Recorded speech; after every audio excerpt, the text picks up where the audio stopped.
cosas es esa, hacer esa declaración. Hay que declarar de que Jesucristo es el Señor.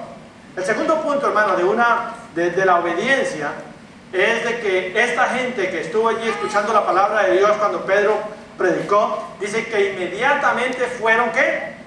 Bautizados. El otro asunto, hermanos, de la obediencia es que si usted ya hizo la declaración de fe, usted en alguna ocasión confesó con sus labios, lo creyó en su corazón, hizo la confesión de fe, pero no ha seguido el siguiente paso, que es ser bautizado. Ser bautizado, dice la palabra del Señor, que en aquel día esa gente recibió la palabra de Dios y fueron, ¿qué? Bautizados. Entonces la pregunta mía es, ¿qué impide de que tú seas bautizado? Porque el único requerimiento para ser bautizado es que usted sea creyente, hermano. Yo no puedo bautizar a ninguna persona que no haya creído en el Señor Jesucristo y que no tenga al Señor Jesucristo como Dios suyo. No que tenga mucho Dios, si tiene mucho Dios, y si yo creo en el Señor Jesucristo, pero también creo esto, le toca decirle no puede ser bautizado, porque el único que ha dado la vida por usted y que tomó su lugar ha sido el Señor Jesucristo. Entonces, hermanos, el siguiente punto es que el bautismo del avivamiento es que usted va a obedecerle al Señor. Es un acto de obediencia al mandamiento dejado por el Señor. Ahora, tiene que ser voluntario.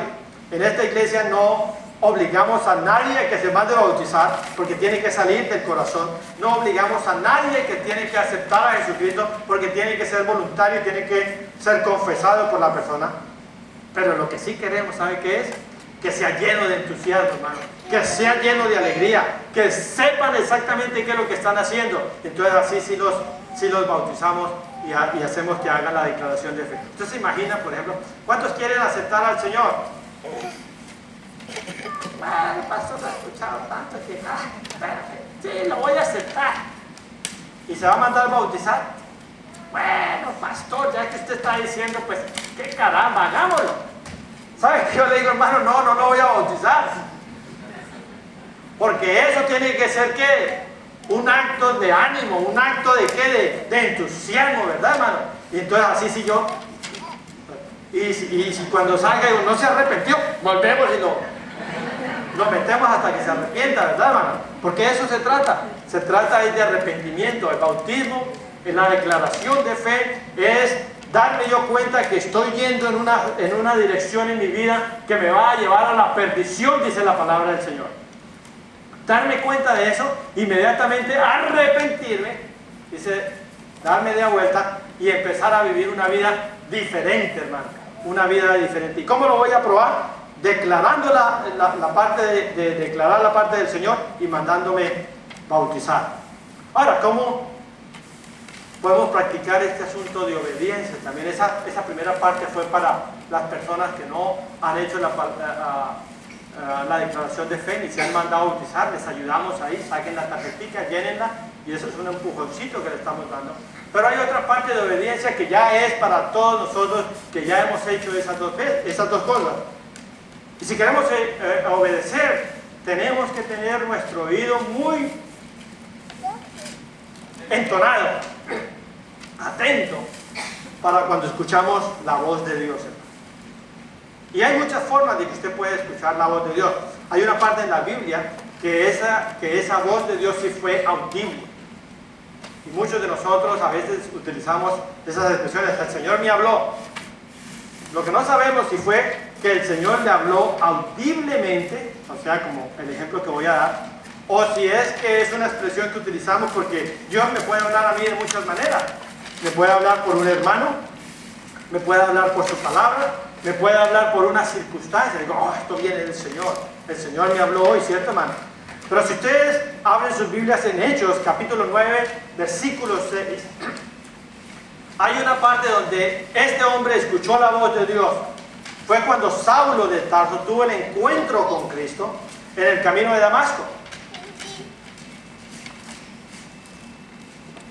Es más, yo no sé cuántos de ustedes que no han recibido a Jesucristo, ya Dios les habló hoy en esta mañana. Dijo, hoy escuché la voz de Dios a través de lo que el pastor está diciendo. Pero este señor, Saulo de Tarso, en el camino de Damasco, La primera pregunta que él le hizo al Señor, después de haber escuchado su voz, hermano, es la pregunta que tú y yo debemos de hacer una vez que escuchamos la voz del Señor. Y es: Señor, ¿qué quieres que yo haga? ¿Nunca le ha hecho esa pregunta al Señor, hermano? ¿Qué quieres que yo haga? Es una pregunta que tú y yo nos debemos de hacer cada vez que escuchamos la voz de Dios, y muchos de nosotros escuchamos la voz de Dios de una manera u otra. Y este asunto de la pregunta no fue un mero formulismo, hermano. Yo definitivamente creo de que este hombre necesitaba escuchar la voz de Dios audiblemente, porque era una persona muy religiosa, era una persona que nadie lo iba a convencer. Tenía que ser definitivamente el mismo Jesucristo, revelándosele a este hombre en el camino de Damasco, escuchar su voz y luego el entender de que a este Jesús que él estaba persiguiendo, ahora lo estaba llamando para que trabajara para él. ¿Cuántos de ustedes Dios los ha llamado para trabajar, hermano? Ay, que no dijeron amén. Yo pensé que los había llamado a todos. Les tengo buenas noticias, hermano. Dios los ha llamado a todos ustedes para que trabajen para la obra del Señor, para que trabajen para su reino, hermano. Ese es el trabajo que Dios te llamó con un propósito. Lo que pasa es que si no has escuchado la voz de Dios, por eso es que todavía no lo estás haciendo. Pero yo quiero decirte, Dios te escogió a ti para que trabajes en la obra del Señor. No fue una pregunta que revela una disposición, perdón, fue una pregunta que revela la disposición que tenía este hombre para trabajar. Dijo: Señor, ¿qué quieres que yo haga? Y esa debe ser tu disposición.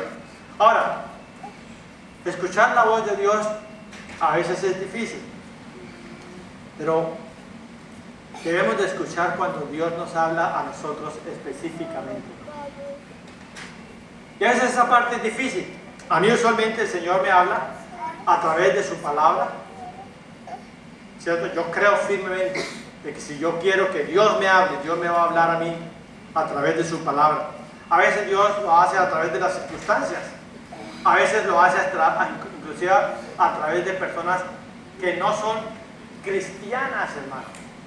¿Usted nunca ha tenido esa experiencia de que Dios le hable a usted a través de una persona que no tiene nada que ver con el evangelio? Es más, dice la Biblia que hasta los animales Dios usa para hablarte a ti, hermano. Y en cierta ocasión Dios utilizó un burro para hablarle a este hombre, hermano. Y a veces Dios utiliza burros para hablarle a uno, hermano. Y debemos entonces, ¿qué? Saber escuchar la voz del Señor. Y me viene a mi mente lo que le pasó al joven Samuel, hermano. Al jovencito Samuel. Este jovencito había sido instruido por un anciano allí en el templo. Y dice la Biblia de que empezó a escuchar la voz de Dios, pero él no sabía que era la voz de Dios. Le decían por la noche: ¡Samuel! Y él se levantaba y iba donde el sacerdote y le decía: ¿para qué me has llamado? Y dice: no, yo no te he llamado. Y el hombre le volvió otra vez a acostar. Y al rato otra vez: ¡Samuel! Y volvía, se levantaba y volvía a ir, iba donde Elí y le decía: Elí, ¿para qué me has llamado? Y dice: no, yo no te he llamado. La tercera vez volvió y se levantó, y allí él entendió, el sacerdote entendió de que Dios estaba hablándole a Samuel. Y le dio un consejo muy bonito, ¿verdad? Le dijo: la próxima vez que digas esto, hermano, la próxima vez que escuche esto, me dijo, ya no venga donde mí, sino dígale al Señor: habla, porque tu siervo escucha. ¿No es lindo eso? De que usted le pueda decir al Señor: Señor, habla, porque tu siervo escucha. Muchas veces nosotros, a veces no deseamos que el Señor nos hable, porque estamos tan cómodos en lo que nosotros estamos haciendo, que deseamos que en verdad el Señor no nos hable, porque le tenemos miedo a la responsabilidad, al commitment que nosotros tenemos que hacer para cuando Dios nos habla. Otras veces, aunque el Señor nos habla, no queremos escucharlo. Nos convertimos en el burro. ¿Nunca he oído hablar del burro? De que como a veces se pone terco, hermano, Y se le dice, y se le dice, y se le dice, y el hombre, y el burro se pone terco. Y a veces